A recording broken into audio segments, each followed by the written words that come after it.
तो प्यारे बच्चों, अभी तक हमने एसिड्स एंड बेसेस के बारे में डिटेल स्टडी किया और आज सॉल्ट्स के बारे में हम लोग अध्ययन करेंगे। और सॉल्ट्स में एक सॉल्ट है जिसका नाम तुम लोगों ने सुना भी होगा और इसका प्रयोग भी किया, यूज भी किया है, common salt. Common salt NaCl, ये इसको साधारण नमक भी कहते हैं। ये कहने में साधारण है लेकिन ये बिल्कुल असाधारण है। इसके बगैर कोई भी व्यक्ति का जीवन सही रूप से संचालित नहीं हो सकता है। और इस नमक के कारण जो है हमारे देश की आज़ादी से जुड़ी हुई है। याद होगा कि महात्मा गांधी ने इस नमक के लिए दांडी यात्रा की थी। बहुत बड़ी घटना है भारत के इतिहास में, ये नमक सत्याग्रह, नमक को लेकर के। तो खैर हम आज सत्याग्रह की चर्चा भी करेंगे, लेकिन ये जो सॉल्ट के बारे में भी पढ़ेंगे उसमें से एक बहुत महत्वपूर्ण भूमिका इस कॉमन सॉल्ट का होने जा रहा है, NaCl का होने जा रहा है। तो सॉल्ट है जो हमें पढ़ना है वह है sodium hydroxide. Sodium hydroxide NaOH। और ये जो है वो कॉमन सॉल्ट से ही बनता है। जब हम कॉमन सॉल्ट को जल में इसका जब कंसंट्रेटेड सॉल्यूशन बनाते हैं तो उसको हम लोग बोलते हैं ब्राइन। और इस ब्राइन से जब हम इलेक्ट्रिसिटी पास करते हैं, जब विद्युत धारा को जानते हैं, तो ये इसका इलेक्ट्रोलिसिस होता है और इसी से NaOH, H2 और Cl2 बनता है। समझे हम लोग ब्राइन, बहुत इंपॉर्टेंट शब्द है ब्राइन। पूछता है what is brine? When electricity pass through this brine, then sodium hydroxide, chlorine and hydrogen gas are formed. कैसे? NaCl aqueous plus H2O liquid, electrolysis,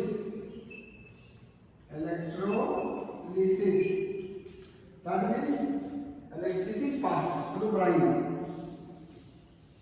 Then NaOH aqueous, hydrogen gas plus Cl2 gas, ये बना sodium hydroxide बना, hydrogen gas बना और chlorine gas बना। अब ये तीनों इतना महत्वपूर्ण है हमारे जीवन के लिए, इतना जरूरी है कि जिसका आप अनुमान नहीं लगा सकते।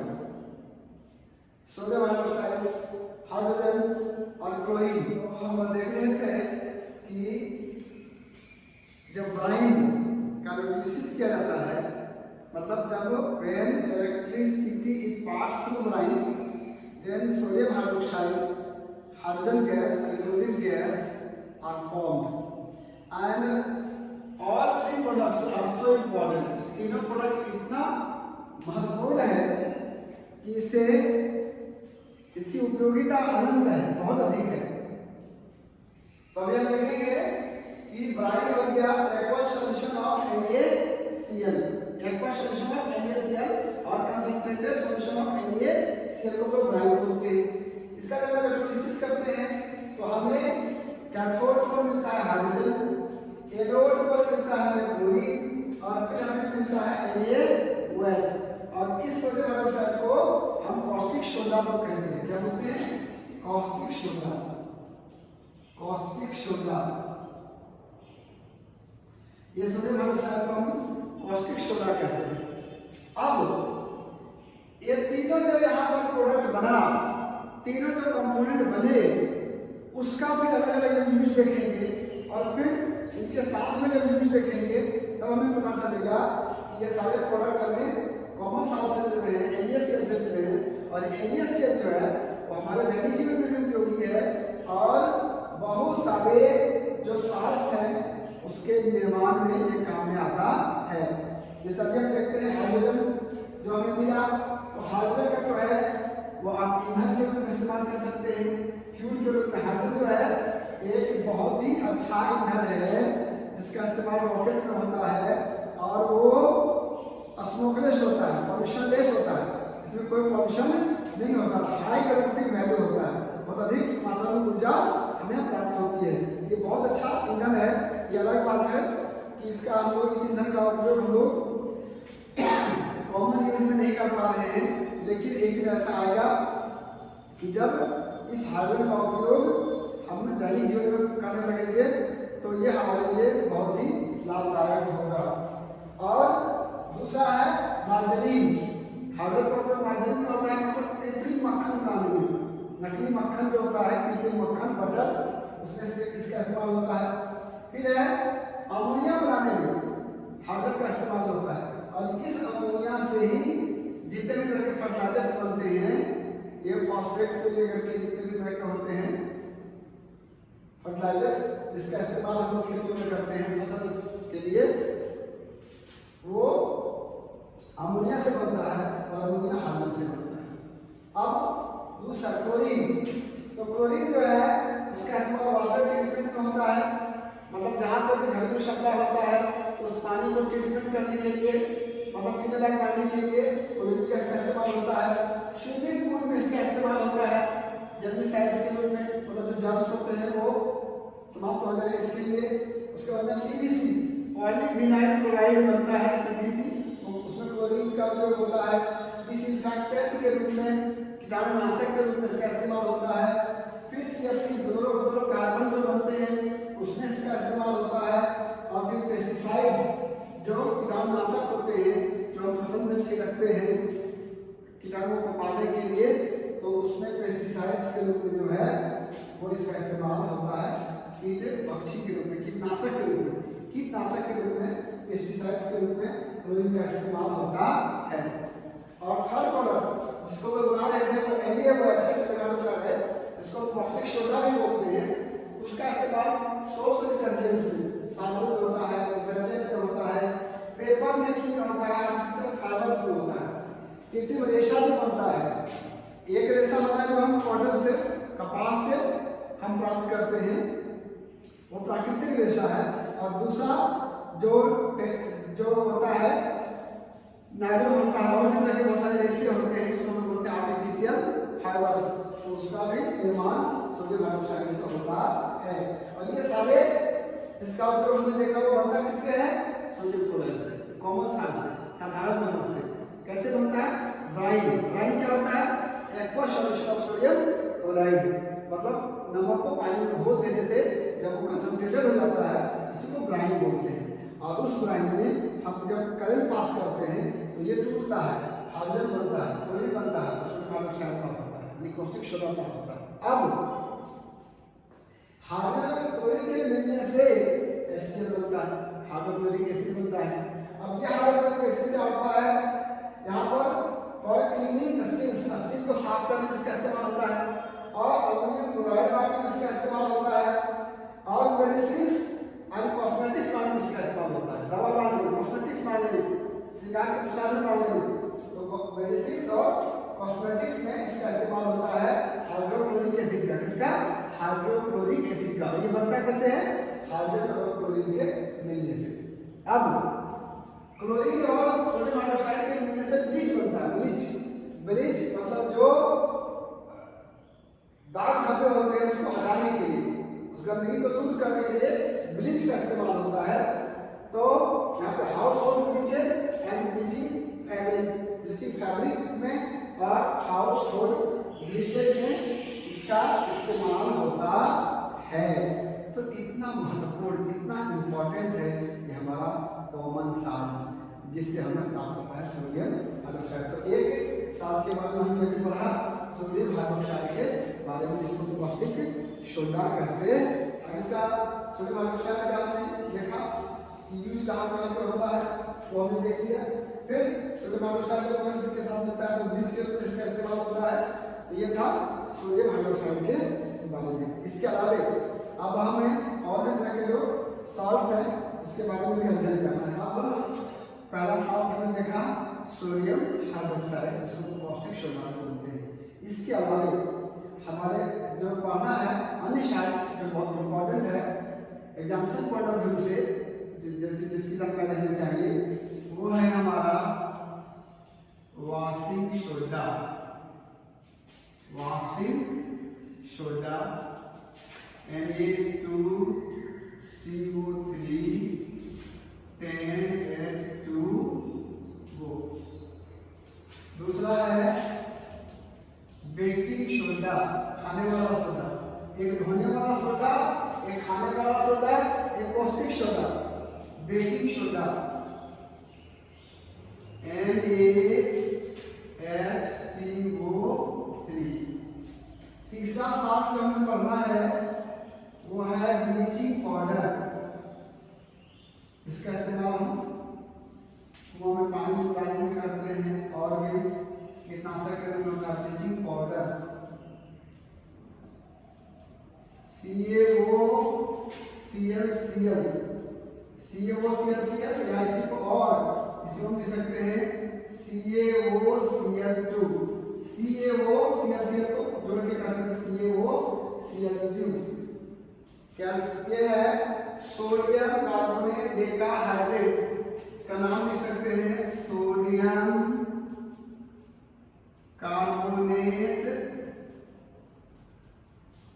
डेकाहाइड्रेट।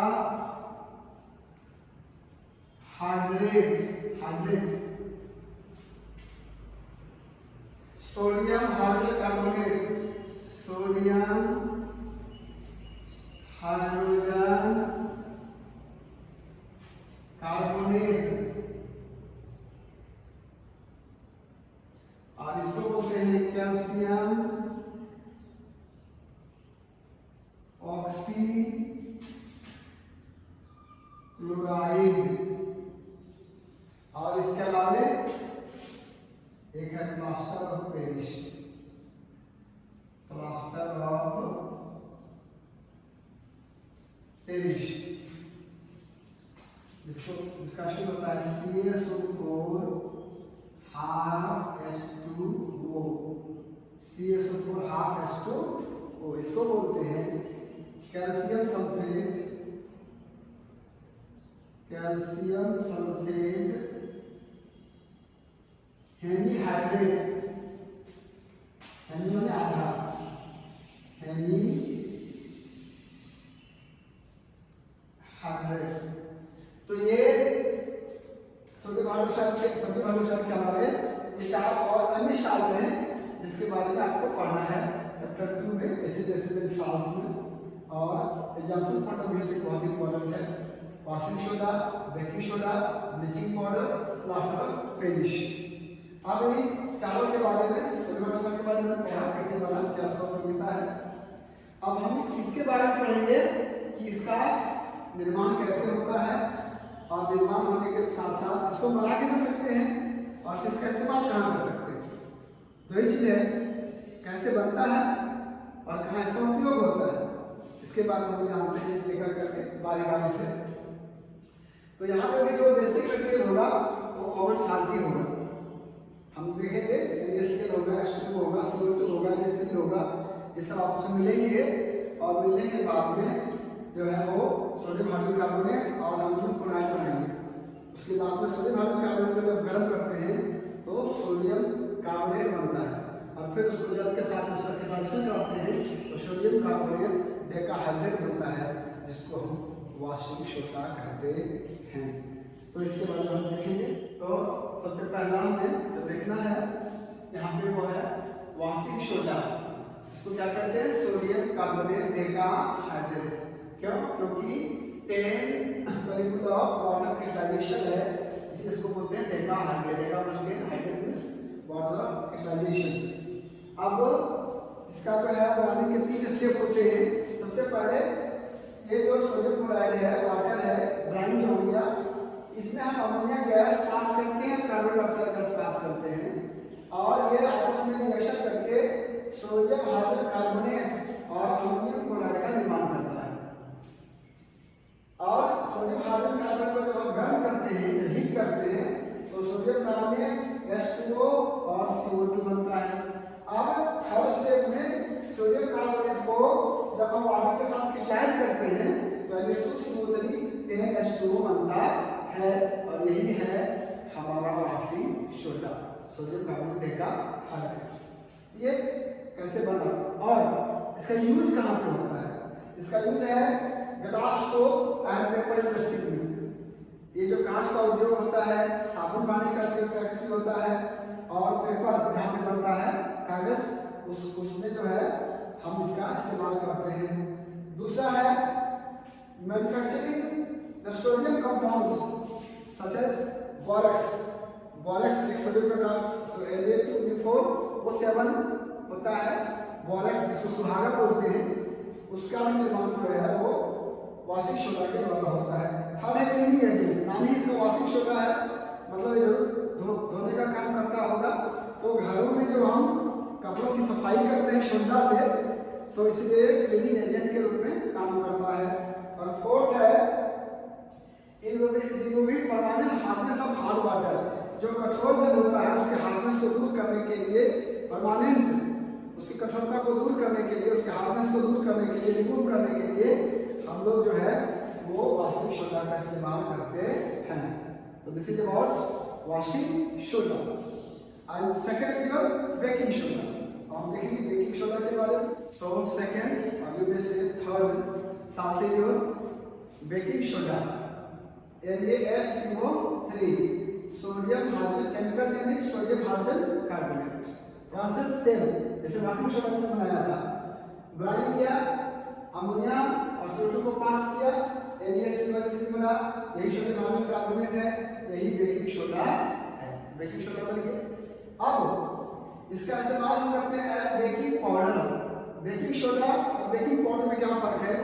बेकिंग सोडा में हो गया NaSO3, और उसको जो हीट करते हैं, अभी हमने देखा इसके पहले कि सोडियम कार्बोनेट CO2 और H2O बनता है। और सोडियम कार्बोनेट बनने के कारण, क्योंकि ये बेसिक है सोडियम कार्बोनेट, और बेस स्वाद में बीटर होता है, कड़वा होता है, तो यदि हम इसका इस्तेमाल करते हैं तो कोई भी चीज़ जो खाने की सामग्री में, तो वो थोड़ा सा कड़वा लगता है खाने में। इसीलिए इस जो बेस बना सोडियम कार्बोनेट, उसको न्यूट्रलाइज करने के लिए हम बेकिंग पाउडर में थोड़ा सा खाने वाला एसिड मिलाते हैं। मिनरल एसिड नहीं, एडिबल एसिड। एडिबल मतलब जो खाने योग्य एसिड है, जैसे कि टार्टरिक एसिड। और टार्टरिक एसिड जब हम लोग इसको मिला देते हैं तो ये रिएक्शन होता है यहाँ पे, जैसे ये हो गया सोडियम हाइड्रोजन कार्बोनेट और H+ ion from the edible acid. कोई भी एसिड होगा H+ आयन होगा, तो हमने एसिड को H+ आयन से सिंबल में दिखाया है। H+ आयन जब भी आप देखें इसका मतलब एसिड की बात हो रही है, एसिडिक मीडियम की बात हो रही है। तो हमने जब ये मिलाया तो CO2 बनेगा, कार्बन डाइऑक्साइड बनेगा, पहले बनता था, H2O भी बनेगा, और यहाँ पे सोडियम साल्ट और एसिड बनेगा। एसिड का सोडियम साल्ट बनता है, तो ये हो जाता है न्यूट्रल।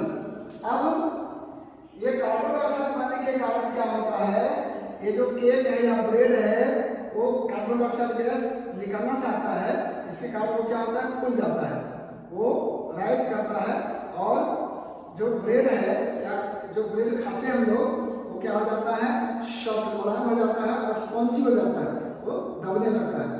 जो ब्रेड आप खाते होंगे, देखते होंगे कि वो स्पॉन्जी और सॉफ्ट रहता है। क्यों? उसको बनाने में क्या मिलाया जाता है, बेकिंग पाउडर, बेकिंग सोडा नहीं। बेकिंग सोडा से कड़वा लगेगा, लेकिन ये हम जो खाते हैं केक ब्रेड वो मीठा लगता है। क्यों? क्योंकि उसमें हम लोग बेकिंग पाउडर में, बेकिंग सोडा में बेकिंग पाउडर बनाने के लिए एडिबल एसिड डाल देते हैं, और उसके कारण जो है वो सॉफ्ट और कार्बन डाइऑक्साइड बनने के कारण वो स्पॉन्जी और सॉफ्ट हो जाता है, तो उसका इस्तेमाल होता है। दूसरा इसका जो उपयोग है वो एंटासिड के रूप में, मतलब एसिड को न्यूट्रलाइज करने के लिए लोग बेकिंग पाउडर, किसी को बहुत ज़्यादा एसिडिटी हो जाती है तो हम लोग खाने वाला सोडा उसको खिला करके और गर्म पानी पिला देते हैं, उसको राहत मिलती है। तो वो एंटासिड का भी काम करता है। और तीसरा है इसका उपयोग फायर एक्सटिंग्विशर के रूप में, अग्निशमन के रूप में, आग को बुझाने के लिए।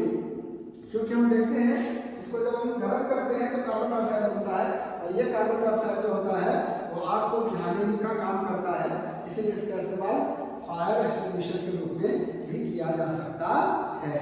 तो ये था बेकिंग सोडा के बारे में।